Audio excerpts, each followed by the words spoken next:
शिष्टाचार स्वामी विवेकानंद के जीवन का एक प्रेरक प्रसंग। चलिए शुरू करते हैं इस कहानियों को। उम्मीद है आपको अच्छी जरूर लगेगी। जी के जीवन से संबंधित एक प्रेरणादायक प्रसंग मैं शेयर कर रहा हूँ। शर्मा ने लिखा है, अनीता जी के इंदौर की रहने वाली और वह नेत्रहीन बच्चों की शिक्षा प्रदान करने का नेक काम करती।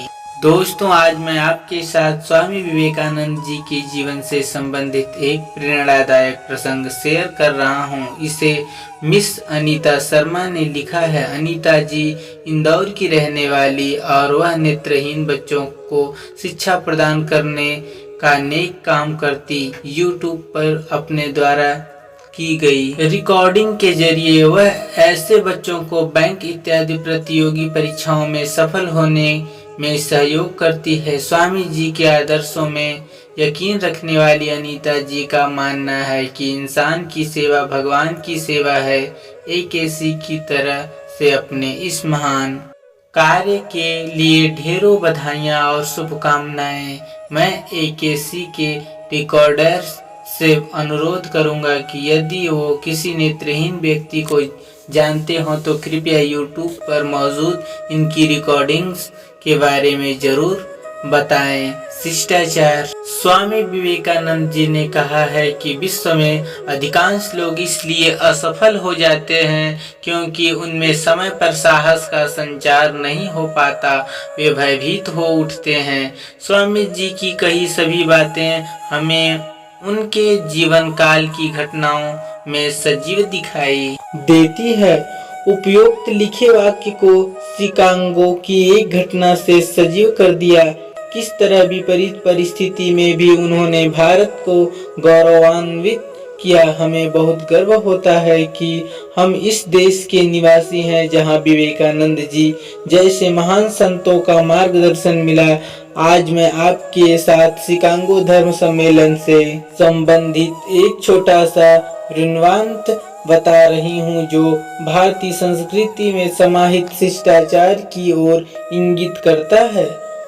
सन 1893 में शिकागो में विश्व धर्म सम्मेलन चल रहा था। स्वामी विवेकानंद जी भी उसमें बोलने के लिए गए हुए थे। 11 सितंबर स्वामी जी का व्याख्यान होना था। मंच पर ब्लैक बोर्ड पर लिखा हुआ था, हिंदू धर्म मुर्दा धर्म। कोई साधारण व्यक्ति इसे देखकर क्रोधित हो सकता था, पर स्वामी जी भला ऐसा कैसे कर सकते थे। वह बोलने के लिए खड़े हुए और उन्होंने सबसे पहले अमेरिकावासी बहनों का भाइयों शब्दों के साथ श्रोताओं को संबोधित किया। स्वामी जी के शब्द ने जादू कर दिया। पूरी सभा के करतल ध्वनि से उनका स्वागत किया। इस हर्ष का कारण था स्त्रियों को पहला स्थान देना। स्वामी जी ने सारी वसुधा को अपना कुटुंब मानकर उनका स्वागत किया। भारतीय संस्कृति में निहित शिष्टाचार का यह तरीका किसी को न सूझा था। इस बात का अच्छा प्रभाव पड़ा। श्रोता मंच मुग्ध उनको सुनते रहे। निर्धारित 5 मिनट तक बीत गया, पता ही न चला। अध्यक्ष कार्डिनल गिम्स ने यह आगे बोलने का अनुरोध किया।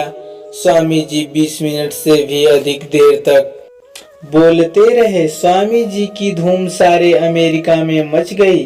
देखते ही देखते हजारों लोग उनके शिष्य बन गए। और तो और सम्मेलन में कभी शोर मचता तो यह कहकर श्रोताओं को शांत कराया जाता कि यदि आप चुप रहेंगे तो स्वामी विवेकानंद जी का व्याख्यान सुनने का अवसर दिया जाएगा। सुनते ही सारी जनता शांत होकर बैठ जाती।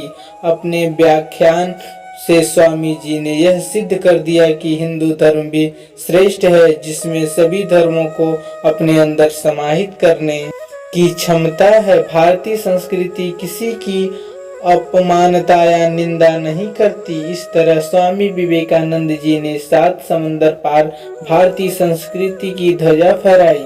हमें उम्मीद है कि आपको यह कहानी जरूर पसंद आई होगी। अगर पसंद आई तो चैनल को सब्सक्राइब और वीडियो को लाइक, अपने दोस्तों को शेयर करना ना भूलें। आपका एक सब्सक्राइब हमारे मनोबल को बढ़ाता है। जरूर करिए सब्सक्राइब हमारे YouTube चैनल को।